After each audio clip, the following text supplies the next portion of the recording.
My name's Chris. And I'm Kristie. This is the Washing Up Podcast, and thank fuck Twist Week's over. Let's never do that again. I have never been so happy to see the back of anything, really. But do you see the back of a twist? Because it just keeps twisting. So you always see the front of it. I don't know. Everyone saw every one of these twists coming. It's a twist week where everyone knew what the twists were before they happened. Doesn't mean we agreed with them. Look, we've enjoyed things with less tenuous links and themes to them before, and unfortunately this wasn't one of those times. So Exactly. I mean, the Katy Perry visit was lovely, and, there was that episode that was quite nice. The one before that was nice. Wednesday. But overall, I think everyone could kind of do without Twist Week in the future. Note to the producers. And let's... They're trying, Sometimes very. Okay. I think before we get into the craziness and the madness, we need to get to the first twist. And they set this up like a massive twist had happened. You're talking about Sunday night? Yep. Okay, cool. Because I'm like, what, are we going all the way back? No. Oh, fuck no. We only need to talk about Sunday night. So, unfortunately, Sunday night was the last part of Sunday should be the start of the week, not the end of the previous one. The Thursday feels like it should be ending the week. Like we've gotten rid of that one person. It's like the idea of, you get the big moment at the end of a movie where, the heroes are all going to go their separate ways and they go, I'll never forget you, and they give them the medallions or whatever and they have their big teary goodbye and then they've got to wait for the pickup. And so the Sunday night is the equivalent of all of the superheroes. So I'll use the idea of Avengers, right? Yeah. So all the Avengers are there and they're together and they're having this, we did it. Well, isn't that spectacular? Yep, we are heroes. And then Captain America has to wait for an Uber. And so he's just standing there scratching his ear and they're like, still good. Still good. Sunday night being the end of a week feels a bit like that. You get the big crescendo on Thursday, including a masterclass, and it's followed by, and we're still here. Because it's the weekend. Otherwise it would be the weekend and beginning. Yeah. We don't go, I'm waiting for the weekend and beginning. Because on the seventh day, the Lord said we should rest. And apparently that meant people go to church to sleep. So the pagan and the atheist are going to have a discussion about when the Lord said rest, are they? Yes. Anyway. It's not the seventh day, and that's when everyone buggers off to church. So Sunday is the last day. Depends on when you start counting from, though. If you start counting on Sunday, then technically Saturday's it. No, anyway. We're not counting on Sunday. I'm talking, he said... You start on Wednesday, it's Tuesday. God, listen to me, Buchanan. God said on the seventh day... they need to rest. Now, Sunday is the day of rest. So you need to rest the concept that is the twist on the Sunday. Give it a fucking rest. It was done on Thursday. We didn't need to see it again. Anyway, far more importantly, we need to address the elephant that wasn't in the room, so to speak. Where's Ben? No one vanishes like Gaston. Disappears like Gaston, just does no one's not. exits as awkwardly existing as Gaston, for there's no man in town in the kitchen. Literally, he's just not there. Anyway. I like to think that he went out the same way as that succulent Chinese meal guy. Talking about their kung fu and worrying about people grabbing his penis. Yes. What, for having a meal? A succulent Chinese meal? I really hope the arrest was recreating that. Having an ice cream? A succulent Chinese ice cream? I don't know. Deep fried ice cream. Yeah. Look, nobody knows. We're not going to speculate on what. We have no what. idea. We're not going to speculate on the what. I'm only going to say Masterchef kind of did all they could kind of do with this, really. Yeah. What worries me a little bit is for people that didn't know that it was, police enforced. Yeah. The way they presented it did make it appear like he'd just had to left go of his home. own volition. It was a bit like Poochie, where his planet needs him and he flew up out of the gantry. Gaston died on the way to his home planet. Maybe. But look, we don't know the circumstances. No one knows the circumstances. We're not going to speculate on them. It felt a bit weird. It felt a bit unusual. And also, the audience knows this has been coming, or most of the audience knows this has been coming for a while. Yep. They said the only concern was the way they sort of said it did give a bit of the sympathy thing for people to go, I hope he's okay, which works against Masterchef in this. But it works against Masterchef in this, though, because people are then going to go look up, why did Ben have to leave, and go, oh.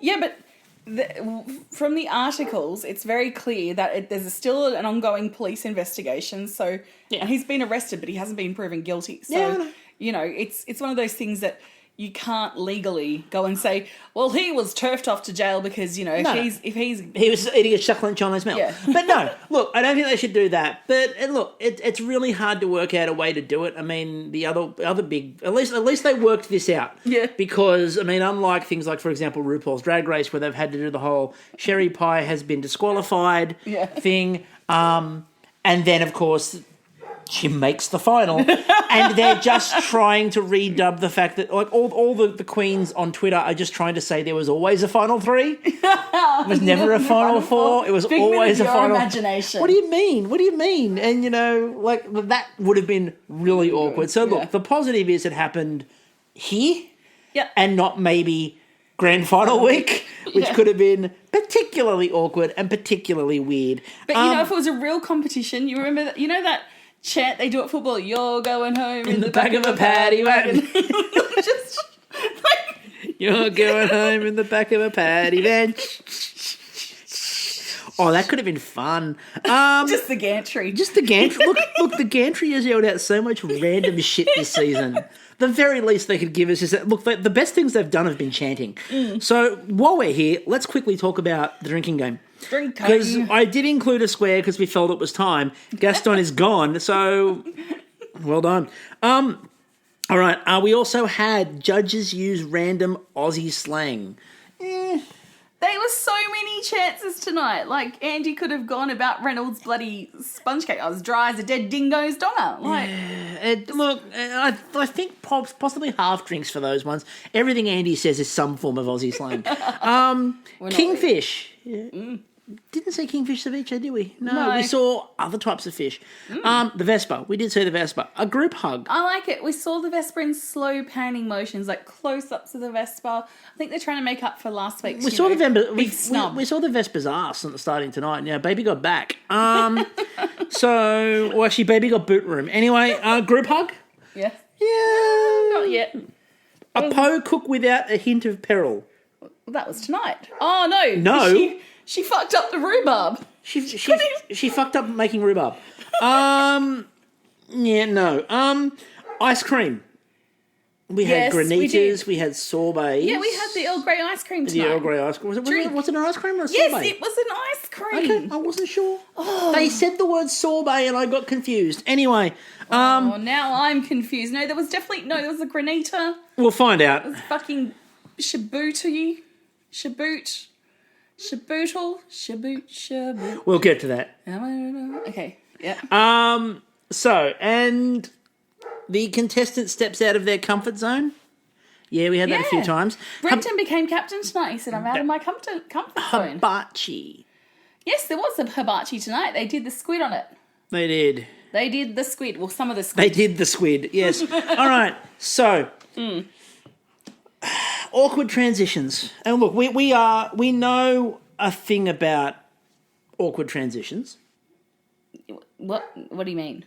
Like from one segment to another where they get a bit stilted and the banter gets a bit concerning and there's a problem with what we're doing and it feels really weird and tense in the audience and like Leo barking in the background makes it worse and so Ben's had to leave. Anyway, who's ready for an elimination cook? One person down, another one to go. Like, you're probably waiting for them all to go, you know what? That's going to give us a reprieve, but I reckon they're just going to tuck that one up their sleeve and save someone. Now, Leah made a really good point last night, and like I put it out on Twitter, but it was Leah's point that she made. Isn't it interesting? This challenge wouldn't have worked with Ben there. No, it wouldn't, because it was 4-4. Evens on evens. It was even numbers. Now, this wouldn't have worked with Ben there. Question, because we know that these things are planned way in advance. Yeah. Is the twist that they called an audible and maybe went to a challenge they had planned for this week, is the twist that it was originally a 3-person challenge and 3 people were cooking each type of cuisine, and then they just adjusted it to 2 people. And you end up with Spanish and Reece and Brendan. And like why they ended up, we need an extra one. Quick, Spanish will do. Yeah. Like, I'd love to know. Okay, so what were the numbers? Can they divide it by 3? I'd love to know how they scrambled that. I need to make me count. Yeah, because like I would presume that they just brought what was happening next week to this week, and you're gonna make me count. Just elbowed, like, you know, crowbarred in a twist, like. So it would have been 16. You could do 4s. Yeah, no. 17. 17. No, that's a nothing number. Is that one of those prime numbers? I don't know. You're asking maths questions. Can we stop, please? Fire bad, treat pretty.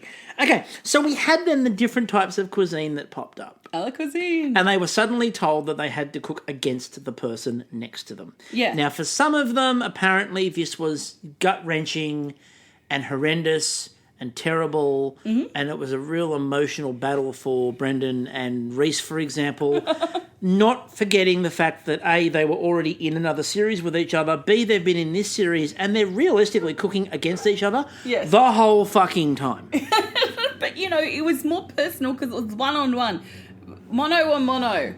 It was like they could see each other's eyes. It's like, you know, it's not like an assassin. Oh, sorry. As you mentioned the word assassin, we have army helicopters go overhead. We live near a military base, and all day, apparently, people are just flying around in helicopters. This is the background noise edition. We've got a dog, we've got helicopters. Yeah. Watch us whip, watch us ray. Anyway, that was for you, Emilia. So, what was I talking about? Okay, so Reece and, mono a mono. Like, this is personal. Like, you know, there's a bit of... They have a bit of padding when they're competing against each other. But this was very intimate. Like, they had the same cuisine.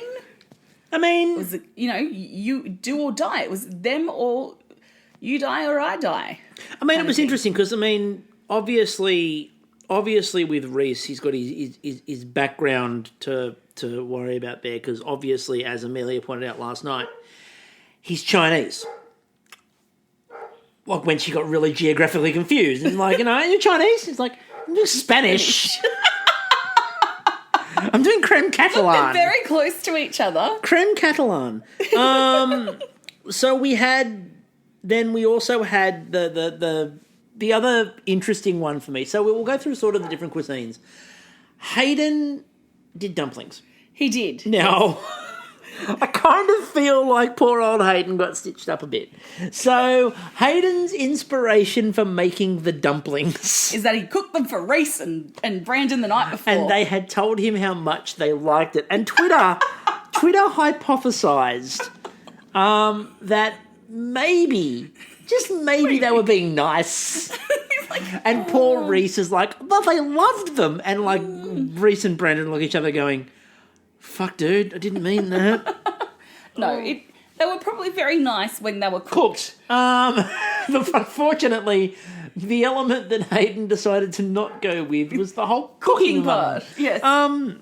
Look, I'm not going to lie, they looked pretty... stodge. From the moment he started it. So... Yeah, you know, and it's a shame. You know, Hayden's gone. We will not have things like fanging, I believe, coming out of the mouth of Melissa Leong, induced by his presence. Seriously, what the fuck's going on with the military tonight? Like, have they found our spy base? Shh. All right. I'll get the tinfoil hats. Can I just say... paranoid before, we are now. Can I just say... is there a zombie apocalypse that we don't know about? Well, Hayden did the dumplings. Tracy's stir-fried crab, I was here for as many servings of that as I could possibly get. That looked delightful. Black bean, wasn't it? Black bean and crab. It looked incredible was the answer to that. So then we had the other one we had was you had the cook-off between Jess and Tessa. Oh, that was a pretty hardcore one too. It was, and what I really liked too was, I mean, it was another chance for, and this is not a shot, Tessa, this is just funny. Yeah. This is another shot for Tessa to go, well, I've been here and I've had. And so, like, that was the Vietnamese flavours and stuff like that she was doing. I liked So I thought that you had... The other one was you had Emilia and Laura cooking off against each other. Yes, and they're friends. They're really good friends too. But they were like, fuck this, I'm going to fucking win, bitch. You're going down. And I loved it. I love the fact that those two were just there being competitive against each other. But they were like fucking... I love her, but I'm going to beat her. Really firmly. Going to beat her. So... We need to... The other one was, like, I almost completely forgot that Callum and Simon were in there. They barely showed them. And they were in the... There was a montage of mediocrity. In the fucking challenge. But it was one-on-one. Like, it's like, okay, well, this person's got...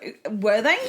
Are they going to... There was a montage of mediocrity, and I'm like, what the fuck is there a montage for? Yeah, and... and it was whole dishes. It was both of them. Like, not like... They didn't just do a montage of mediocrity for, like, one dish that was, like, the bottom of each of them. The montage of mediocrity in that challenge was, like, both dishes. Mm-hmm. Both dishes. Like, Khan and Sarah Tiong.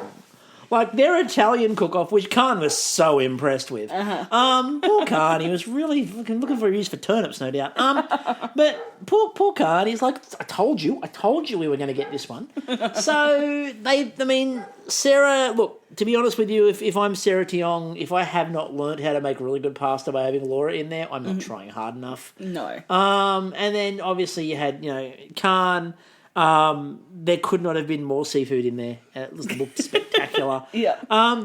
We're sort of skimming because... It was a marina of marinara. It was. We need to get to Mariana. We need to get to the most important part of last night. American food. Reynolds balls. Oh, fuck. So, all right. I have been very careful with how I word any criticism of Reynold. Because apparently Twitter hates it when you criticise Reynold. That's not what the helicopter's here for. Monitoring if we're going to be like criticising Reynold, and then they're just going to let off a whole bunch of napalm. By the way, it turns out that they're also not that fond if you say anything bad about Brendan Pang. So there's nothing too bad to say about Brendan Pang, though. Not bad, but like things you could learn from, or like tonight, which we'll talk about in a minute. Okay. But before we get to there, if you say anything like remotely disparaging about a Reynolds dish, Twitter comes for you. Even the judges. Hard. Oh, it looked beautiful. It really looked good. All right, so I spent a lot of time last night trying to work out what was unnerving me about Reynolds' dish. Right, because on one hand, look, it looked spectacular. Yeah. It really genuinely did. Was it a take on an apple pie? Yes, it was a take on an apple pie. There was a bit of a problem in the judging because the Spanish dish, they told those two off for not using Spanish flavours but using Spanish style. And wasn't it that they used No, they didn't use Spanish flavours because they said, like, is that a Spanish flavour? That's a Spanish dish, but you didn't use the right flavour in that. Cumin common in Spanish cooking at all? Oh. And then Brandon went, I've used paprika. So paprika is your Spanish element. Is that? And then Reece used rhubarb. And they went, rhubarb really traditional? I want this. And like Reece is like, I'm doing a fucking take on it. They should have just done chorizo. Not good enough. Just use chorizo and everything. That's the answer, including the creme catalan. Anyway, but in their judging, they waxed lyrical about the idea of authenticity. Yeah. Then we got to American. Now, first of all, there was a lot of debate over what really is American food. And if you really want to be nasty and pedantic about it, apple pie is Canadian. Anyway, but before we even get to that point, right, what Reynold did is it looked stunning. It looked visually amazing and probably ate beautifully. Yeah. It probably did. My concern came out of the fact that the judging for the Spanish was having a go about authenticity. Followed by Reynold, which was completely a flip side of that. And the last thing about it was they repeatedly just talked about the sugar ball.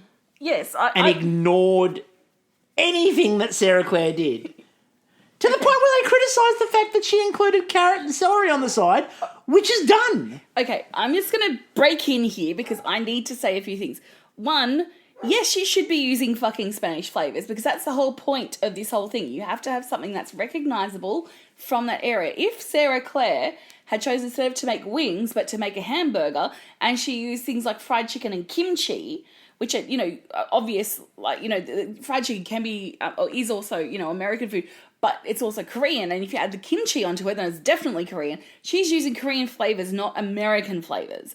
So even if they were to, like, if Brandon was to make a paella with, like, I don't know, Thai flavors, that's not what the essence of this, what they're after. They're after the flavor, obviously, not so much the fucking, like, thing. And yes, I got distracted by Reynold's ball because everyone was getting distracted by Reynold blowing his ball, because it felt to me like it doesn't matter if anything else is going on, because if you left that ball off, essentially what you've got is a layer cake. It's a stacker. It's not a pie. I was hoping that he'd make an actual pie because everyone loves apple pie, but it had the flavors of apple pie. So I'm more inclined to agree with the judges that yes, it's American, but there is a lack of consistency there. You don't have to be right. I don't have to be right. It was very fucking confusing because they should have made it very clear, were they after technique or were they after flavors or both? What I was most disconcerted about was the fact that all they kept on talking about was the fucking sugar ball. When they walked up to judge, all they talked about was they ate it. And all they kept on saying was, well, visually when you walk up, it's fucking incredible. And I'm like, get past the fucking sugar ball and talk about the fucking dessert. And they went, oh, the flavours are wonderful. That sugar ball. Shut up about the sugar ball. Right? If you take the sugar ball off it and it's still the best dish, fantastic, not a problem. Right? But the sugar ball clouded everything. It did feel a bit like hairography. It's something I learnt in Glee. If you can't dance, just have your hair out and shake it all around. And 100%. People won't notice. So, and that's what I'm worried about. And the only thing I would say about this challenge is I want to see them judging everything on pure merit on the food, like, and not worrying about like the song and dance. Because otherwise, if you're Reynold, just fucking create like a 19th century carousel out of sugar every week, because you can do that. Or really get into, like they make vegetable flowers and stuff. And well, hey, our friend of the podcast, friend of the show, and a chance to mention him, Robert Harwood, makes those amazing edible flowers. Like, he could go on Masterchef and win. Like, steak's rotten, it's not cooked properly, there's a beautiful garden on top of it, like, you wouldn't fucking believe. This fucking orchid sugar work is this bang on. Steak is the greatest orchid I've ever seen. And like that's my only concern with the Reynolds stuff. It's not that I think Reynolds' food is crap. I do worry that they wax lyrical too much about him. Because there have been several times where we've seen all style, no substance. Yeah. Where I think, but one of them was an invention test, and I can let that ride because that's what you want to see, is people taking risks. In invention, you got nothing to lose, so that's cool. But yeah. That's my only concern is that, and look, also, I got a really big soft spot for chicken wings.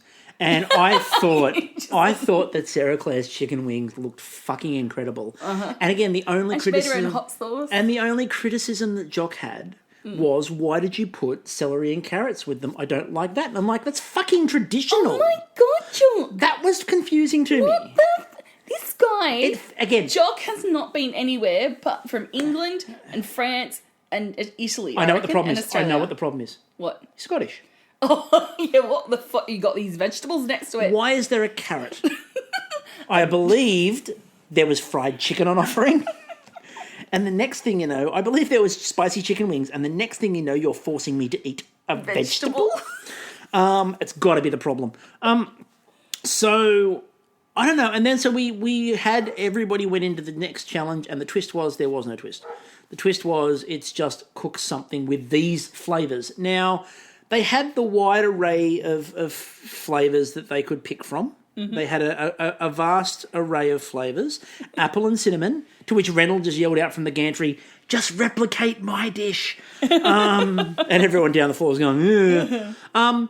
Tomato and basil. And Laura's pumping the air. Okay, so I'll quickly mention this now because it's the only time I'm going to mention it because Laura wasn't involved in this cook really at all. Yeah. We've said this before and we agree, like, you should be spreading yourself out. Laura's done well in the last couple of weeks to not consistently make pasta. Sometimes forced, sometimes her choice. All right? She's done really well. Now, there are a couple of people who went back on the bandwagon last night and complained a bit more about, she made more pasta again. Okay, it's an elimination challenge, and they gave her basil and tomato. If you don't, as a chef with Italian heritage, with basil and tomato as your flavours, make fucking pasta because you're dynamite at making pasta to save yourself, you are doing yourself a fucking disservice. Yep. Laura had to make pasta You last need night. to use your strengths, like Reynold did in the first half of it. He went to his strengths, which is desserts. Yeah, so 100%. There we go. My favourite sort of of all the dishes, there were a couple of them that looked incredible. I thought that the lemongrass and ginger pork rice rolls from Brendan Pang. Yum. Wow. Yes. He can, as they said in the judging, our only complaint is there wasn't more of them. We should have had 3 each, not one. Callum went Bake Off last night. He did. Which was fascinating. There's been a lot of bacon. So far this week, there's been a lot of baking. A lot of baking. Mm-hmm. We ended up with a choice of 2. So, I mean, Tessa's dish was fine. It was lemongrass and ginger, and she did the bonito, and that went quite well. Yeah. And managed to work a granita in there because... Why not? Why not? It's something that it is a bit of a... and again, not in a criticising nasty way, because... The Tessa fans out there will come at you with daggers. I hear their helicopter circling. Their helicopters out there now.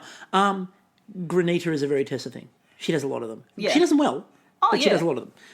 But again, it's an elimination. You do what you need to do. You do what you need to do to save yourself. Look, the elimination cook is the one where we're not as pressured and as upset, because you do what you do to survive. It's a bit different when you get to an invention test and you're not inventing. Exactly. That's different. Yeah, that's when we'll come at you, bro. So it came down to 2 dishes. So it came down to, first of all, Sarah Claire. With her tata. So Sarah did her tata, and I pronounce this horribly every time. Her pronunciation, by the way, last night was spot on. What? Like the way she pronounced tata. Tata. Yeah, tata. Yeah, I can't do it. Let's just do tartar. Oh no, that's like creme of tartar. Yeah. It's tata. Tata? Like, if you want to record an audio clip, Sarah, we'll put it on the next podcast. If you just give us an audio clip saying it. Yeah, so you give us an audio clip of the next podcast, we'll just you saying it, and we'll drop it in.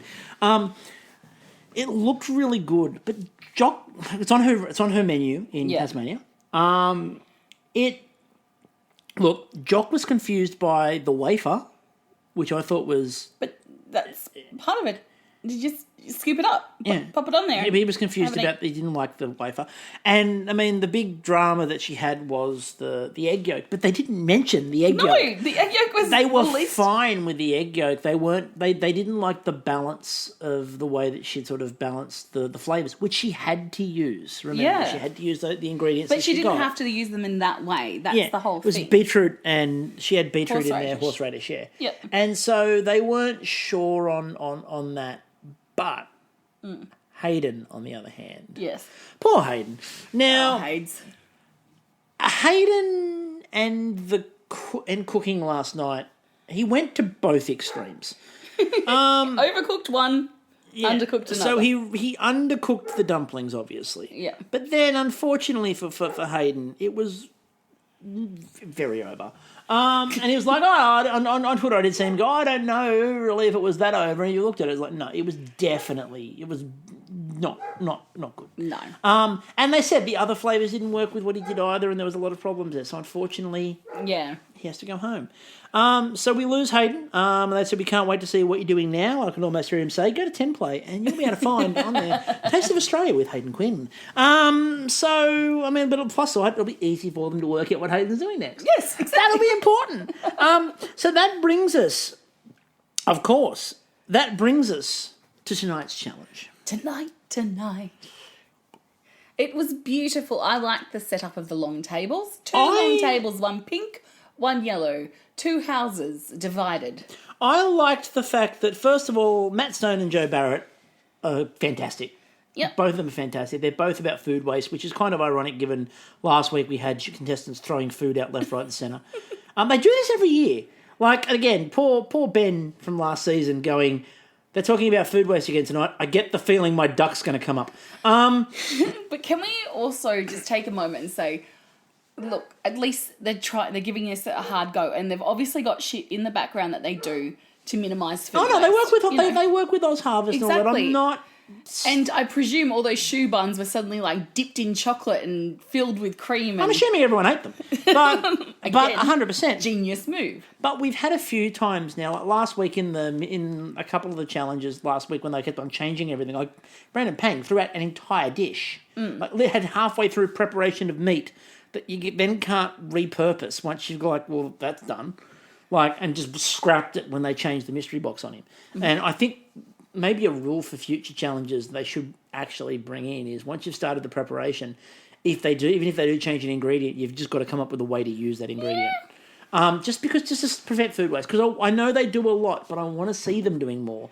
Because the audience at home at times, can watch the show, look at it and go, you're not serious on this until you get to Food Waste Week. That said, like a friend of mine studies food waste around the world, and his whole thing is people should be, if we get everyone doing it imperfectly, you'll make a greater impact than having a few people doing it I know, perfectly. I said it's great for them to do it. I'm not saying it's not, and I'm not saying they shouldn't. No. I'm just saying that they need to be more consistent across the run. That's my only thing I'm saying about that. And it was especially off the back of, again, the funny part about it was it's off the back of last week where they did have a lot of it. And when they did it last time, they did it with Massimo and they did all the thing about food waste, followed by the very next episode throwing a duck out. So we went from one extreme to the other. That's my point. It's not that they get it wrong or get it right. It's the extremes with which they do it.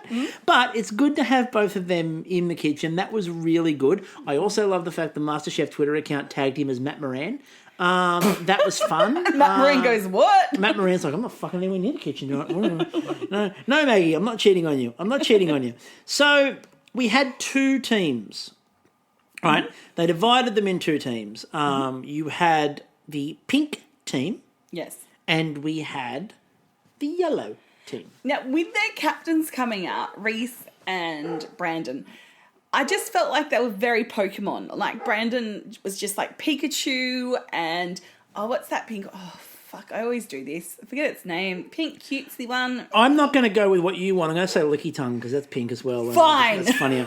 Okay, so I just think it's funnier to refer to it as a Licky Tongue. Right.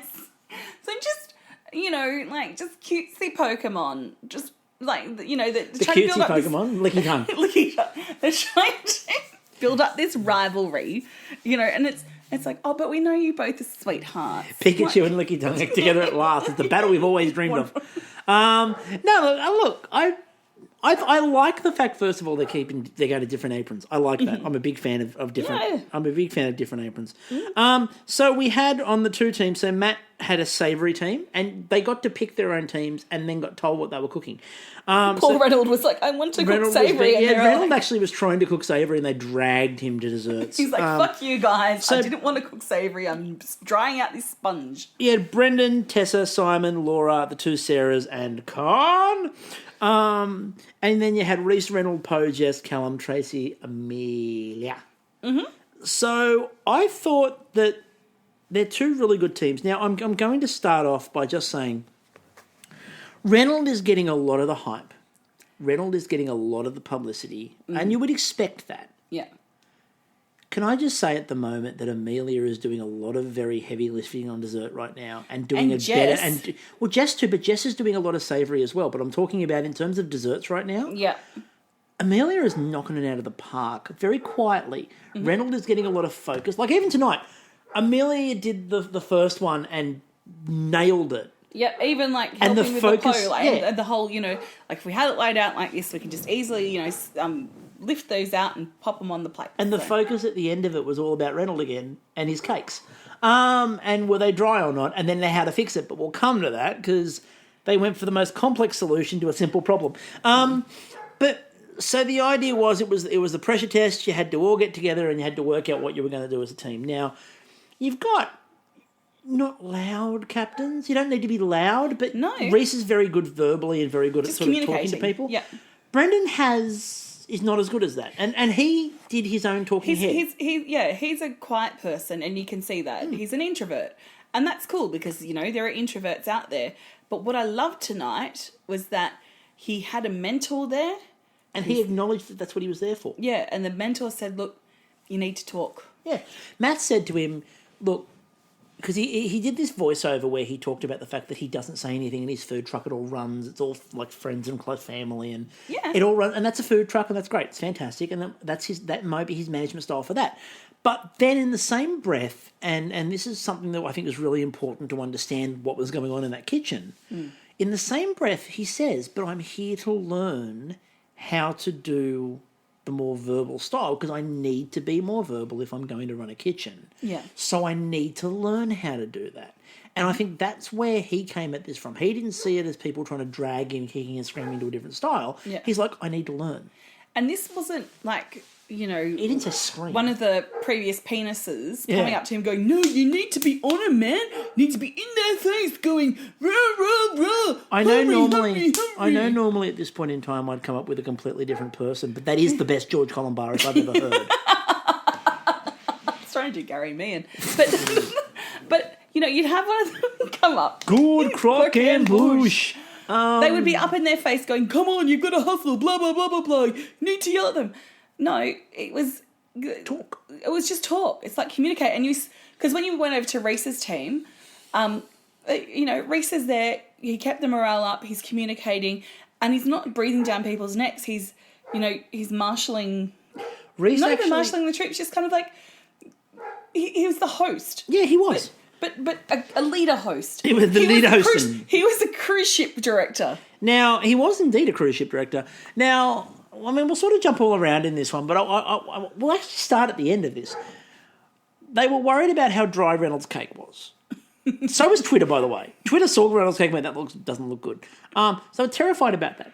Then they decide... People afterwards just took it home as like a sponge for the bathroom, just a loofah. 4 of the tables crossed it for an entire year. That's how dry it was. So they did the cake and they were worried about how dry it was. So their solution was to make a ganache. Now, I sort of get it. But the correct response, and Twitter went nuts. Darren Purchase is tweeting in almost capital letters, don't do a ganache. Do a syrup. Syrup the fuck out of that. The audience at home got even better. The audience at home is going, pour booze all over it. Booze it up, Becky. Like, again, if you were in Bake Off, you booze it up. Yeah. What does this need? Could have put a bit of Kirsch in there. What else could they booze up? Just Kirsch. Amaretto? No, just Kirsch. What's the other thing they use? Oh, Kirsch. If this was Bake Off... An orange-based liqueur. Yeah, Contro, Contro, you can't say Contro because they don't have a sponsorship deal. Now, Reece referred to them at one point as the Sweet Super Team, and that made it sound like 80s wrestling. Which then made it funnier when you had trash talk going on between Reece and Brendan, because it was the least... You know, you're going down. Well, the only thing going down faster is the quality of your food. Burn. Yeah, well, we both fucked Hayden up by telling him his dumplings were great. What?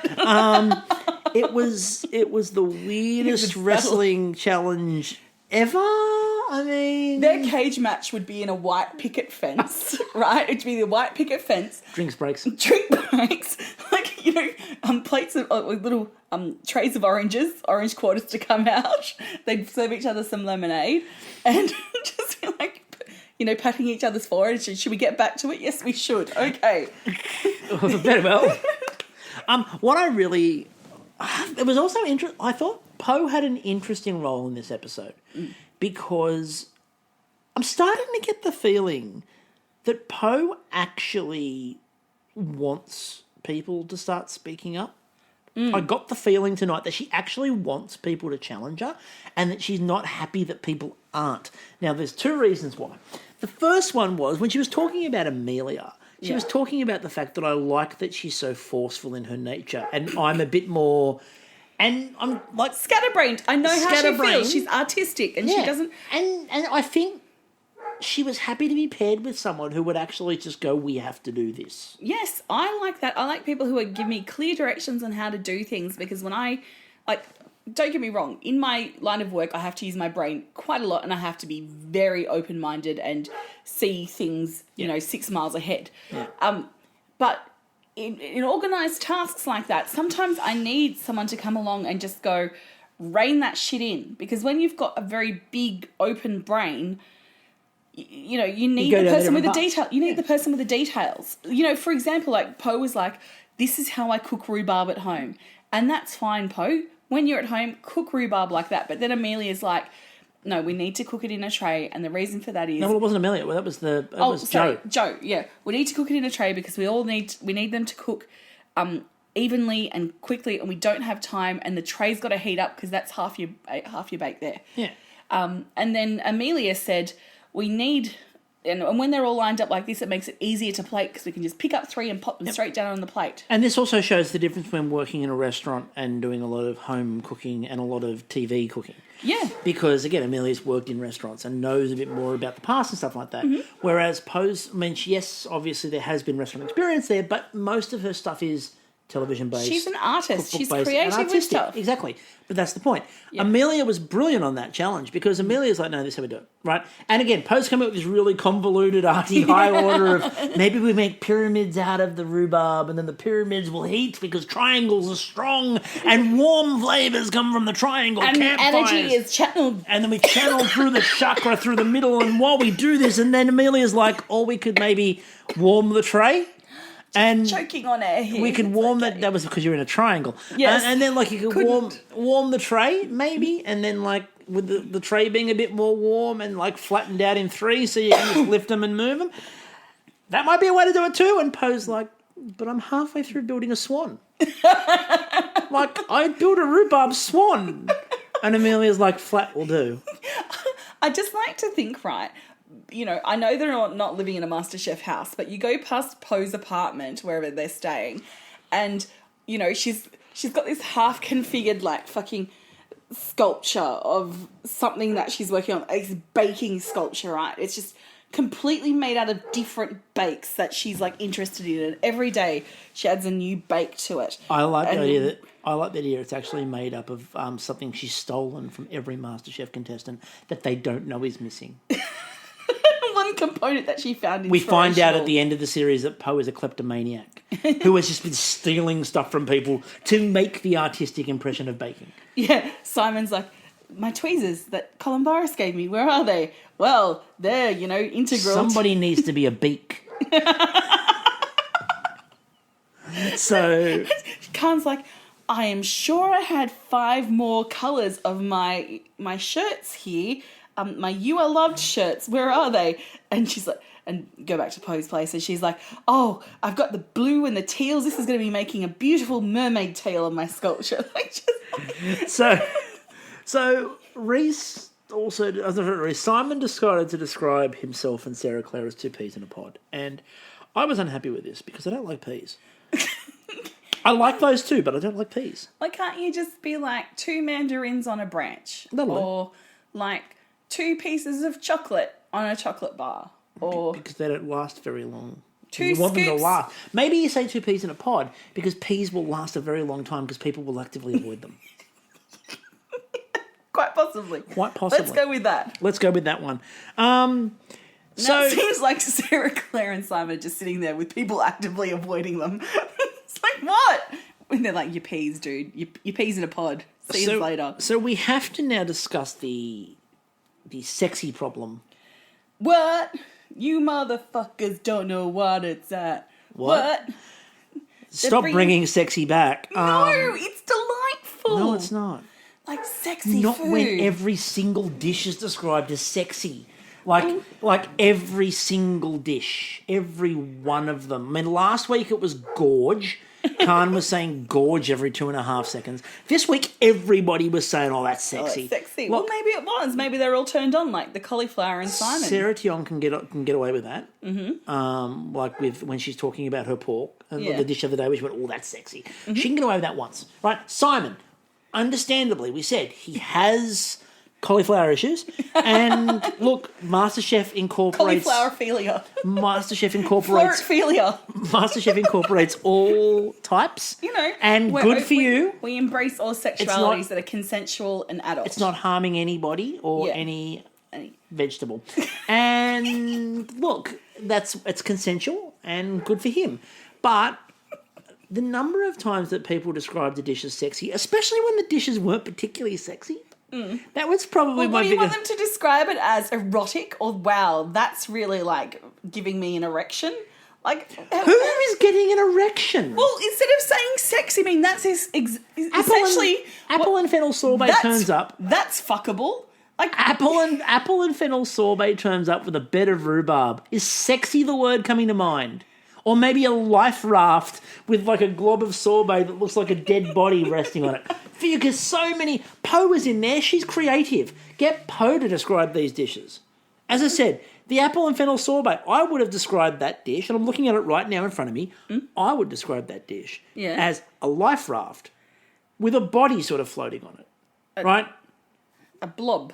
A blobby body. A blobby body. Okay, good. The next one, seasonal vegetable salad. Looks like the cat threw up and Simon has gone, we need to cover that quickly and just throw some vegetables. Salad on it, yes. Because that's Simon's solution to all the problems around the house. It's just throw vegetables. On it. Like, Simon walks around the house and goes, oh, I've sprung a leak in the pipe, and like gets a carrot and just jam it in there. And not the cauliflower. The cauliflower's in the bedroom. A gas leak. Well, what's the solution for a gas leak? I've got the solution for a gas leak for you. What you do is you take a cucumber and you slice it thinly and you wrap it around the leak. Yeah, after you've pickled it. After you pickled it first, because of course pickling keeps gas in. Now you know how you treat a leak though. You usually grill it on a hibachi. Ba-dum-shing. Probably doesn't work for a gas leak. All right. What would you have used the arrowhead squid dish for? Because I think possibly cat food.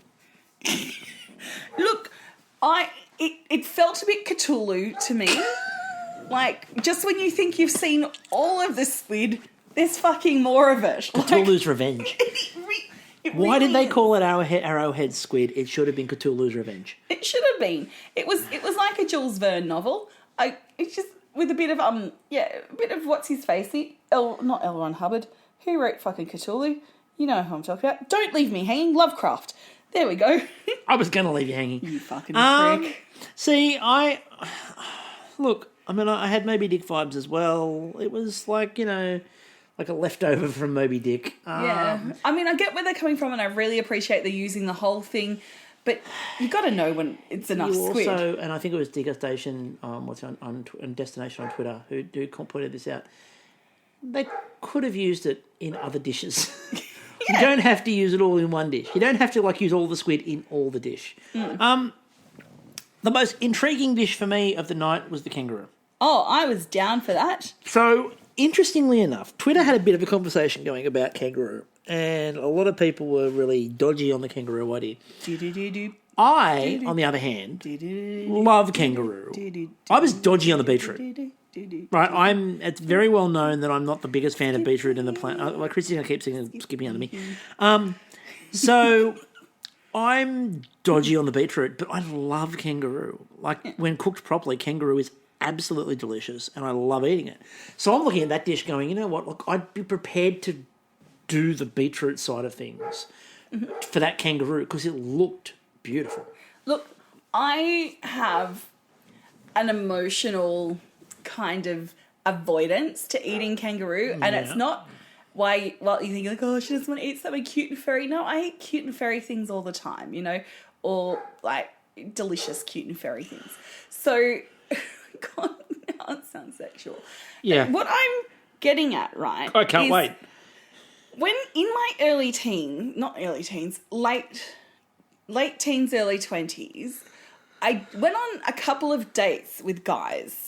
Okay, and one of them, I was trying to impress him, and we went to this hotel in Sydney, like a pub, that was famous for serving the coat of arms on a pizza. And I was adamant that the crocodile was going to taste better than the kangaroo. And the kangaroo pizza came out, and of course it fucking tasted better than the crocodile. But you know what? That made me feel like shit. I should have gone, red flags here, because he was making me feel like shit about having the crocodile and other. Anyway, then I went on another date with another guy, okay? And we ended up at a pub near where I went to high school, and there were people there from high school, and one of them was cooking in the kitchen. Actually, no, I think it was my cousin that was actually cooking in the kitchen. God, that's a flashback. And they chose the kangaroo, and I'm like, I'm not falling for this bullshit again. I am not. falling for the kangaroo is going to be better. Anyway, I got the kangaroo as well. And then they changed their mind at the last minute and went for a normal steak. And my kangaroo came out, and I swear blind, I might have been the only person that's ordered kangaroo from this place in a while because it wasn't that great. So I just have to whereas I had friends coming out from overseas. So I had a friend come out from America and a friend come out from New Zealand. And the friend from America, the only request she put in was at some point during the trip she wanted to eat kangaroo. So one night on the Gold Coast, I barbecued kangaroo. And it was absolutely delicious, and they loved it, and they thought it was fantastic. Oh, this was some of your gaming friends? Yes, this was when I was playing WoW. And we all got together on the Gold Coast for a week, which was fantastic. Anyway. Did you all go, wow? No, amazingly enough, Did you go out dressed up? Did you all have to act like your characters? Fuck no. Like, were you like a paladin going along going, I will tank for you and I'll heal you? Although to be fair, you've seen me with groups. Yes. I do walk to the front of the group and tend to lead everybody around. So in that way, I was my paladin tank self. Anyway, what was your WoW character? Let us know. Anyway. My first one was a hunter. People don't like our sides where we go way too far off topic, apparently. Give no shits, Chester. Fuck Enjoy you, Chester. This. Anyway. I'm very good at DPS. You are. I'm interested to see if there's going to be a remix of Physical. Yeah? Why? Let's get Quenelling. It was less successful because it's harder to scan. It doesn't scan as well as Physical. I'm sure Olivia Newton-John tried it. And it doesn't have the same kind of like, like in Physical, had all these people doing like physical stuff. I mean, there was a lot of fat shaming in that clip as well. She tried it. But John, her songwriter, wasn't working with Quenelling. He couldn't find a... And the visual for it was just really just spoons running through. Also, like the rhyme is really going to be smelling, isn't it? Or Tory spelling. Yelling. Nobody wants Tory spelling in their song. Even Tory spelling. No, not even Tory spelling. Even her father. Oh no, he tried to wedge her into everything. So the only thing, just to quickly go back to the squid. My only question about the squid is how did the squid make it that far through before anyone went, oh shit?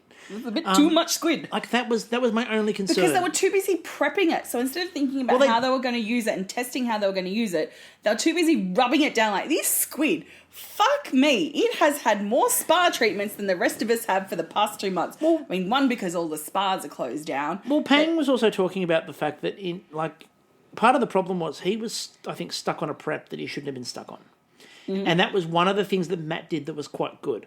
Matt came over to him at one point because he was still doing prep and still doing prep and still doing prep for other things. And he's like, you can't be over here doing this. You've got to go over and see what else is happening within. Like normally, you know how they go to the team captains and the team captains run through the dishes? Yeah. They didn't do that this time. They went to individual stations who told them what they were doing, or they went to the mentor who told them what they were doing. They didn't ask the team captains, which I thought was an interesting change. But I think that he got so hung up on preparing his dish like he normally would, and diligent, not a bad thing. But I think that might have been an area where if he'd gone around earlier and they'd done a bit more, and I think Joe said it best at the end when they got to Reynolds' cake in the desserts. And she looked at them all and was like, and that's why you taste all the way through and don't wait until the end and go, right, what have we got? Right? Yeah. And I think for some people, why do they have mentors? This is why you have mentors who work passes night in, night out, who work restaurants night in. I know some of these people work the same thing too, but again, once you go back into MasterChef and you're working with different people, you do need a head chef to sort of guide. But then again, I think when you're learning, and it's not like you're in a group of people that you don't know, that you're all kind of on the same playing level. Yeah. You've got people from different seasons before you, seasons after you. You've got very confident cooks. You've got cooks with a lot of experience there. And when you're learning your way, it can be difficult to maybe have your say because, these are people, like Reynold. Would you go up to, I'm not saying Reece was doing this, but like, could anyone go up to Reynold at that point and go, oh, can I taste your cake? Or if Reynold goes, no, it's great, it tastes good, you trust him because that's what he does. I think at this point, though, we're at that point now, and I think that's what I said before, what Poe got at with hers. Mm. I think that, like, Poe, for example, I think is at the point for her personally, where she's like, all right, I'm over this you're not challenging me thing, or you're not saying if something's wrong, do it. I think Reynold has to be at that point. Yeah. And I think even if he doesn't necessarily want to be at that point. I think he has to be. And by the way, I have absolutely... Look, everything that I've heard about Reynold is that he is a perfectionist and does get really heavy critiques on himself. And he's does an question artist as things. well. Like, and does question things. Yeah. So he probably is open to people going, have you thought... And maybe. he knew the reason why. He knew what it was. What was dry. It's like, oh, I used a white chocolate recipe and I've used dark chocolate and I didn't calibrate for the thing. Yeah, so I needed more knew fats the in problem. this. He knew the problem. Yeah. I thought... But the other interesting part about the ganache, before we get close to wrapping up here, I thought the other interesting part of the ganache was, and you pointed this out, was that Emilia went ganache. So Jess went ganache? And no, Emilia went ganache and he went, yes, Jess, great idea. I just said Jess comes up with the idea of ganache in the voiceover. I was like, it wasn't Jess. It was Emilia. It was Emilia who went ganache. But again, I personally, this is where I think the leadership thing came through and the respect thing came through because Reece just very quietly said syrup. Yeah. Because like everyone else was like ganache, ganache, ganache, and I go rip up this. What was it? It was citrus chocolate creme fraiche ganache, which was going nuts. And Reece just very quietly goes, make a syrup. Yeah. And they did. And then when they cut back, while they're making the ganache, Callum was brushing the syrup. No, that was onto milk. The milk, yeah, but they were brushing milk onto it. Yeah, because which is the other option. Because Reece says, I either make a syrup or a milk if something's but a little dry. But that's the other option. And then Poa, should we be putting that in liberally? And then Callum's like, I'm worried it'll fall apart. Yeah, you don't want to make it too soggy. Yeah. You don't want to go from stodgy to sog. Yeah. Stodge to sog is not a good jumping off point. You're just serving cake pops. Now, and also, can I just also remind Twitter, jokes are a thing. Especially when Emilia goes now in the immortal words of Willow Smith. Now watch me whip. Now watch me Ray Ray. And everyone's like, Willow Smith didn't sing that. She said nay. Like, she didn't? Jokes are a thing. Who said whip and nay? Who said whip and nay? You're right, but it was nay, not Ray Ray. Yeah, okay, because I'm like, hold on, she didn't sing that? No, she didn't sing Ray Ray. No, unless maybe she was a big fan of Star Wars. Big fan of Star Wars. Big fan of Everybody Loves Raymond. Yeah, loves Ray Romano. Yeah. Big fan of Stingrays. Yeah, exactly. Big fan of Sunrays. Yeah. Which Ray do you think she was singing about? Gamma. Gamma rays. Yeah. Look, big Incredible Hulk fan. I think. Look, overall, they gave the challenge. To be honest with you, when they got to the judging, I've got to give the editor some credit because they deliberately did the whole... they're in trouble. They're not in trouble. They're in trouble. Well, oh my God, what is going to be? They did the exact same edit that they have done non-stop this series and non-stop for 10 other series, and then finally went, nah, fuck it, flip that. Didn't do it. The place we're going is actually the place we're going, which was refreshing, right? Because I wasn't the only person on Twitter who went, well, we all know where this is going because we've seen this edit a million times. We have seen that edit a million times. It just seems like this week they did something different to what they did last week, which, go them. I hope they've learnt. So that's a more positive start. So tomorrow night, apparently the greatest dish in the history of MasterChef will be in the kitchen. Just a packet of Tim Tams, I reckon. I hope so. I hope that's what they're going with. And a cup of coffee to slam it. Some Maggie beer fig paste. A bit of quince paste. On some figgy biscuits. Yes. Drizzled in verjuice. On a stick of butter. So, again, a reminder to those people listening, Ben Pobji's recaps are fantastic. If you need to know what the hell happened in some of these episodes, go read Ben's stuff. It is absolutely fantastic. We'll tweet some of those links out, or just look him up. Easy to find him. He's not that hard to find. So Ben Pobji's recaps are fantastic. Also, again, if you know of any good farms for turnips for Khan, maybe tweet him. If you've got a good price on your Animal Crossing, send Khan some information. Could probably do with the turnip sales. So Khan, I want a 10% cut of all of your turnip profits. And if you've got a Animal Crossing server and you're looking for other people to come and visit and sell things, hi, I'm playing and I could really do with it. Help us out too. Help brother out. Yes, I just pimped Animal Crossing. On the podcast. You better fucking believe I did. God. Happy to add people on the Switch in order to get what I need on Animal Crossing. I have no qualms in doing that. You've got anything to plug? No. No. I'm quite good. Yeah, you're quite wishing settled. everyone a lovely week. Yes, you're wishing everyone wishing all of us a lovely week. Mm-hmm. Everyone seemed to be a bit under the weather tonight on Twitter. Hope you're feeling better soon. Yeah, I was a bit worried. I was starting to feel a bit unwell tonight, but I've bounced back. Yeah, Nice blast of green curry up my nose. Thank you, love. Fixed you up. So until Thursday night, I'm still Chris. And I'm still Kristie. And we'll catch you all later. Now watch me whip.